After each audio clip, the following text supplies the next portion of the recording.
Welcome to the Voice of the People, a platform where we talk about the opportunities and the truth the way things are without sugarcoating. And we say the truth the way it is without pretending or even being biased.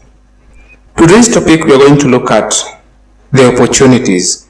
And today's topic, we are going to ask a very simple question. Are you an employer or a beggar? In most of the occasions, we get that the citizens, they tend to behave like beggars and not the employers of the political class.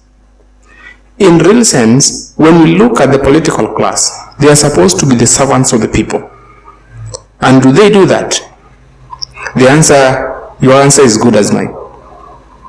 When we look at the opportunities that are available, is it the people who wants to behave like beggars, or is it the politicians who wants the people to be beggars? The answer is, it is the people who have decided to enslave themselves and to ensure that they beg for eternity. Because it is only in Kenya whereby you get that a class 8 dropout is having or is holding very influential positions. And you get that a graduate somewhere is employed by a class 8. Where do we go wrong? It is not the mistake of the class 8 to get to those positions, or it is not the mistake of the degree holders or the undergraduates to be employed by those people. But it is all about the mentality and the skills that you have as an individual. The difference between somebody who is in class 8, who has graduated from primary, and the person who has graduated from the university, the difference is the pride. So you get that somebody graduates knowing very well that the only thing he can get is a white-collar job, while the other person knows that the only thing that he can get is ways to get money. These two people are very different, because one is looking for money, another one is looking for a white-collar job. And then you get that the one that is looking for money can do almost 2 to 3 things, while the other one who does a white-collar job can only do a specific thing because he works as per the routine of the employees or the employers. What does that mean? It means that if these people, for example, I have a story and I will give them names. I can call one Kamau and another one I can call Otieno. These people are 2 different people, but they grew up in a given place. The same environment, they went to the same schooling from primary to the university. But when they graduate, you get that they got different opportunities. In that, the first year, Otieno looked for a job. He didn't get. Kamau also looked for a job. He didn't get. So Otieno thought of an opportunity whereby he saw that how people were struggling within their community because there was only one grocery.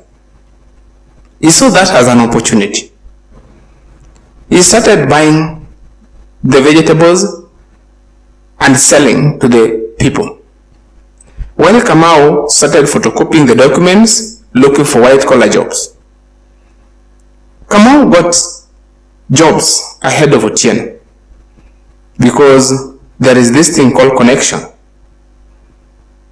Kamau worked for a given time, so Kamau had what was called the routine, whereby he knows that at the end of every month he has what is called the salary, because he could be able to afford his bills and do other things.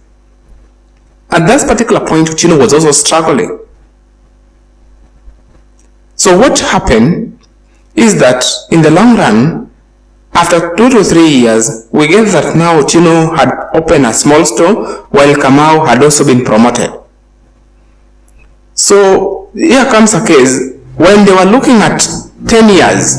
So the Kamau's company got closed because of the difficulties in the job market, and also because they were dealing with some finished products. So the sales were down, so they could not be able to cope, so they did what was called a retrenchment. So Kamau was very unlucky He was one of those guys who was relieved of his duties. So Kamau came back and realized that this Otieno store had grown to a bigger company, because now Otieno had almost 5 to 6 branches where he could now get, and he had employed more than 50 people. So the moral of the story here, you might be at the same level, but how you will look at things is different. Based on the experience that we've seen today or even other days, you might graduate, yes, some people might get employment, others might not get, but that is not the end of it all. Because the government has a role to play. You also have a role to play. Because the government is put there by the people, whereby the people are part of the government.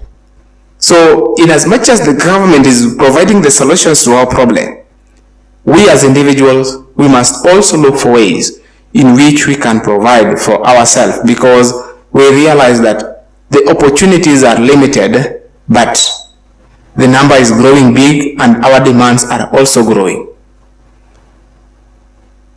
Sometimes we might think that the government is the problem, even though it is the problem, because the work of the government is to ensure that the citizens are living in a better environment. They might have broken several promises, but to us, do we vote for people who doesn't break the promises? You as an individual, do you always vote based on emotions or political party? Then in the long run, you start saying that this one was not done and it was supposed to be done.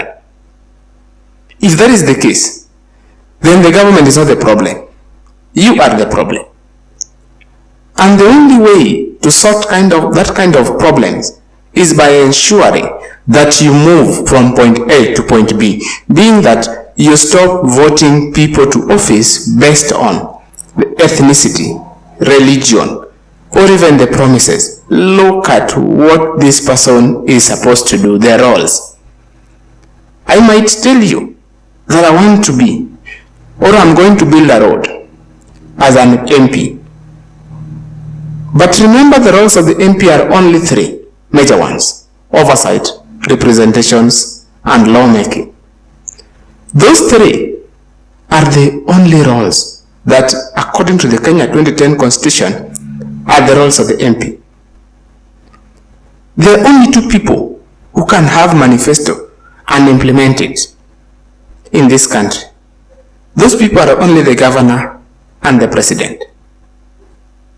If the president does not want something, or it is not in his manifesto, he will not bring it, that kind of project, to the bunge. Because as the bunge, you only do what is called budget making. The government bring a proposal and you make a budget based on what the government has brought. In as much as you might want to do things, you must ensure that your roles are only that, and ensure whenever things are being done, you are there to represent your people. And that is why the MPs are elected. When you look at the Kenyan Constitution, we the youths, we are the majority. But how do you represent the majority in parliament? Because the people who are supposed to be represented in parliament by nomination are the wazees. But that is the exact opposite of this country. It is high time you wake up and ensure you vote the right people, not somebody telling you, we belong to this group, we belong to this group. It is high time, whether you belong to group A, group B, group C, nobody is supposed to tell you, because your card is your future. You must vote the right people, because the moment you don't vote, you lose your right to complain. And the moment you lose the right to complain, it means this country is doomed. We must wake up. This is Voice of the People. where we say things they are, and that is the truth.